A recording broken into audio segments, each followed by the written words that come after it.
ધાનેરા નગરપાલિકા ચૂંટણીને લઈને રાજકીય ગરમાવો હવે ચરમસીમાએ પહોંચી રહ્યો છે।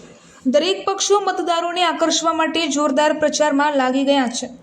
આ દરમિયાન ધાનેરામાં આજે ભાજપ કાર્યાલયનું શુભ મુહૂર્ત સાથે ઉદ્ઘાટન કરવામાં આવ્યું હતું। કાર્યાલયના શ્રી ગણેશ પ્રસંગે ભાજપના આગેવાનો, કાર્યકર્તાઓ અને મોટી સંખ્યામાં સમર્થકો ઉપસ્થિત રહ્યા હતા। આ કાર્યક્રમમાં પ્રદેશ મંત્રી પ્રીતિબેન પટેલ ખાસ ઉપસ્થિત રહી તેમણે કાર્યકર્તાઓમાં ઉમંગ અને ઉત્સાહ ભરી દીધો હતો। તેમના સંબોધનમાં તેમણે જણાવ્યું હતું કે નગરપાલિકા ચૂંટણીમાં ભાજપ મજબૂત સંગઠન અને વિકાસના મુદ્દા સાથે મેદાનમાં ઉતરશે અને ભવ્ય બહુમતી સાથે જીત મેળવી નગરપાલિકામાં પોતાની બોડી બનાવશે। આ કાર્યક્રમ દરમિયાન ભાજપના ઉમેદવારો અને કાર્યકર્તાઓએ પણ એકતા દર્શાવી હતી અને જીત માટે સંકલ્પ લીધો હતો।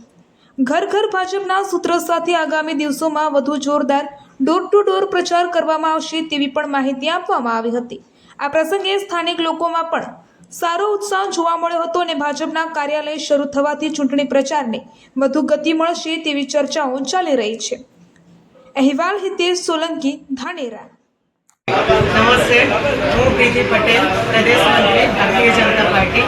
આજે અમે ધાનેરા નગરપાલિકાના કાર્યાલયના શુભારંભ અંગે અહીંયા ઉપસ્થિત થયા છીએ।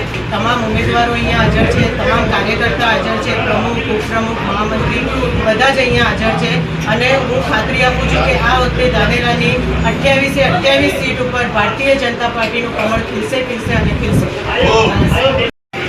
આજ રોજ ભારતીય જનતા પાર્ટીનું મુખ્ય કાર્યાલયનું શ્રી ગણેશ કર્યું છે। તેમાં તમામ અમારા પદાધિકારીઓ, પ્રદેશથી આપણા મંત્રી પ્રીતિબેન પટેલ તથા તમામ સિનિયર કાર્યકર્તાઓ, તમામ ઉમેદવારશ્રીઓ, તમામ પદાધિકારીશ્રીઓ, મોરચાના પદાધિકારીશ્રીઓ, બૂથ લેવલના પ્રમુખશ્રીઓ અને તમામ સામાજિક આગેવાનો અહીંયા ઉપસ્થિત રહી આ કાર્યાલયમાં સામેલ થઈ અમને સૌને આશીર્વાદ આપી અને આજે યુદ્ધના મેદાનમાં જેમ કાર્યકર્તા ઉતર્યો હોય એવું પ્રોત્સાહન અમારા આગેવાનોને પૂરું પાડી અને આજે કાર્યાલયના શ્રી ગણેશ કરે।